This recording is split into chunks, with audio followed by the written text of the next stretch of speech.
Eine große geistige Erweckungswelle geht über die Erde, denn das Ende ist nah, und in der letzten Zeit sollen noch viele Seelen gewonnen werden für das geistige Reich. Die Liebe Gottes ist unendlich und hilft überall nach, wo die Menschen kraftlos sind, weil sie ohne Liebe leben.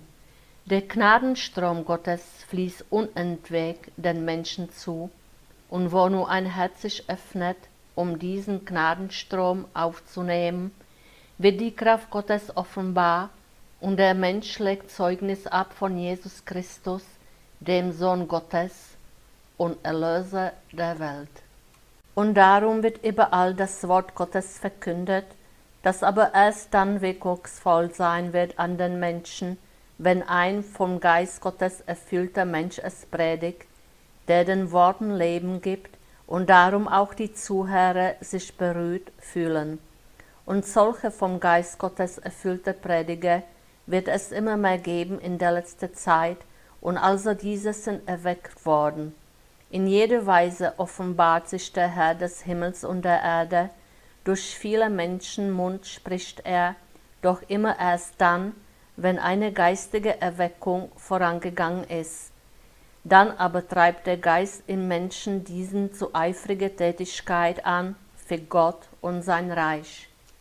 Im gleichen Maße aber wirkt auch der Gegner Gottes, und sein Bemühen ist das gleiche, die Menschen reden zu lassen für sich, damit die Finsternis verbreitet wird und Gott an seine Macht verlieren soll.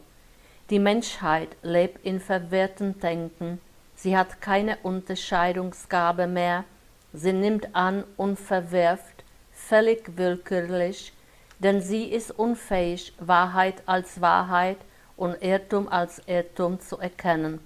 Und diese Unfähigkeit nützt der Satan, indem er die Wahrheit zu durchsetzen sucht mit Irrtum. Wo nun göttliche Offenbarungen zur Erde geleitet werden, wo der Geist Gottes in einem Menschen wirken kann, dort ist die reine Wahrheit, und diese erfährt auch den Schutz dessen, der sich dadurch offenbaren will. Es kann der Gegner nur dort anwirken, wo das Wahrheitsverlangen nicht vorherrscht, wo also Gott als die ewige Wahrheit selbst nicht an erster Stelle steht, oder wo noch erdgebundene Gedanken hervortreten, wo der Geist Gottes nicht unbeschränkt herrschen kann in Menschen. Dann tritt er zurück, und die feindliche Macht gewinnt Einfluss auf die Gedanken des Menschen, der aber glaubt, vom Geist Gottes belehrt zu werden. Dann kann auch nicht gesprochen werden von geistiger Erweckung, dann war vielleicht der Wille vorhanden, doch er tat nicht, was erforderlich ist, um den Geist in sich das Leben zu geben. Viele Menschen wollen Gott sprechen hören, und Gott neigt sich auch liebevoll denen zu, die sein Wort zu hören begehren. Doch ob sie seine Stimme zu hören vermögen, das hängt von der Gestaltung der Seele ab, die das geistige Ohr ist für die Stimme Gottes. Der Wille, Gottes Wort zu hören, kann aber auch den Verstand anregen, göttliche Worte zu formen, was nicht zu verurteilen ist, da dann der menschliche Wille nichts wieder Göttliches denken wird. Doch Gottes Wort ist es nicht, was der menschliche Verstand gebärt.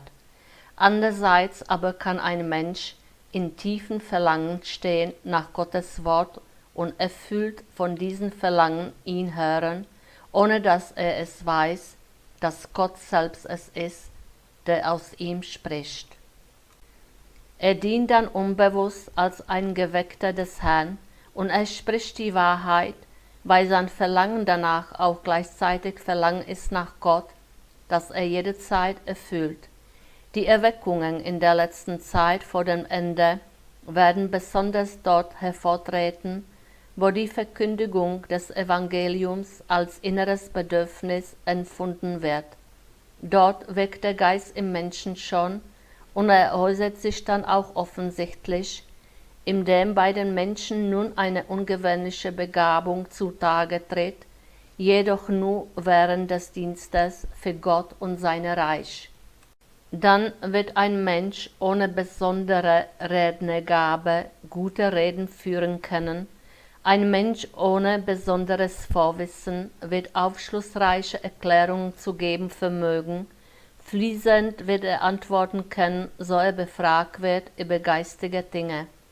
Der Geist Gottes wird sichtlich wirken, der Mensch wird zu den Geweckten gehören, die sich lebendig einsetzen für das Wort Gottes, weil sie von innen heraus angetrieben werden durch den Geist, der unaufhörlich drängt zum Vatergeist, der stets den göttlichen Willen der Menschen offenbart und ihn drängt zur Ausführung.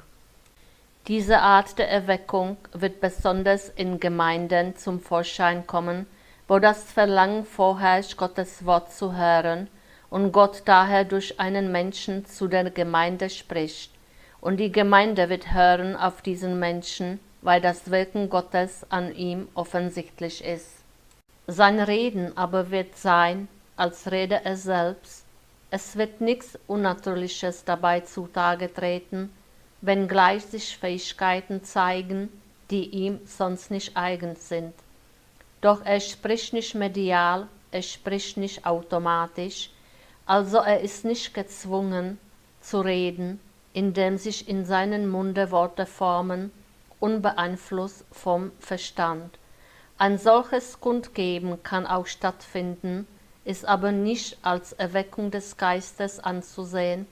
Es ist vielmehr eine Besitzergreifung des menschlichen Willens durch ein Wesen, das sich kundtun will. Bei der rechten Erweckung erleuchtet gleichsam der Geist den Verstand des Menschen, er richtet sein Denken recht, und daher kann der Mensch lebendig sprechen zu seinen Zuhörern, nicht wie ein Automat, der Wort für Wort hervorstößt und eine fremde Kraft erkennen lässt, die aus ihm spricht.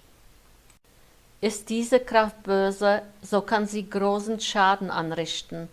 Ist sie gut, so können auch die geistigen Ergebnisse gut sein, doch sie dürfen niemals so bewertet werden, wie das Geistwirken Gottes im Menschen, das eine so helle Durchstrahlung mit göttlicher Liebekraft ist, die sich als erhöhtes Wissen und großer Arbeitseifer für Gott und sein Reich erkenntlich macht. Dies also gilt von Verkündern des göttlichen Evangeliums in der Gemeinde, dem in der Endzeit besondere Beachtung geschenkt werden soll. Es kann aber auch der Geist Gottes sich äußern in der Stille. Er kann einen einzelnen Menschen belehren, um ihm ein Wissen zuführen, das seine Bestimmung hat.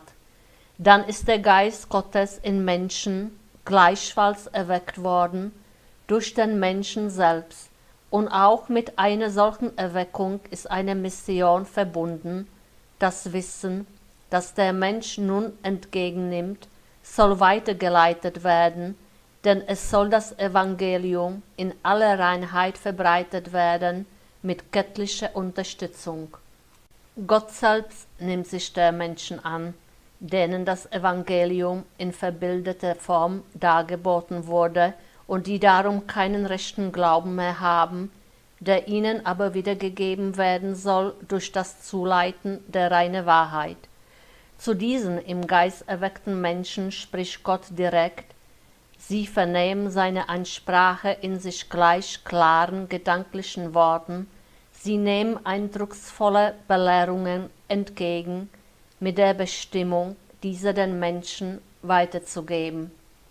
Es spricht also Gott zu allen Menschen durch jene, doch wieder nicht so, dass der Mensch als Sprechform für Gott dient, sondern er nach dem Empfang des göttlichen Wortes seinen Willen selbst tätig werden lassen muss, das göttliche Wort weiterzuleiten.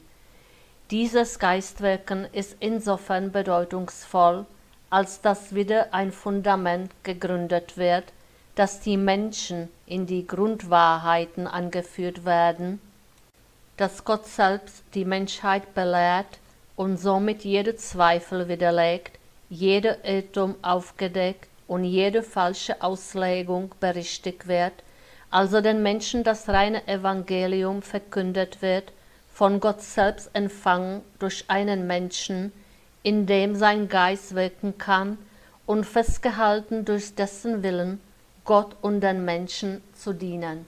Stets also ist der Geist aus Gott in ihnen tätig, der ihr Denken und Wollen recht leitet, der ihnen ungewöhnliche Kraft vermittelt und sie ernsthaft für das Reich Gottes arbeiten lässt. Und solche Erweckungen werden häufig sein in der Endzeit, doch wo dies möglich ist, tritt der Geist Gottes ungewöhnlich in Erscheinung, weil seine Liebe und Weisheit erkennt, was der Menschheit dient, zu ihrem Heil. Und er kennt seine Knechte und weist ihnen die Arbeit zu, die zu leisten sie fähig sind.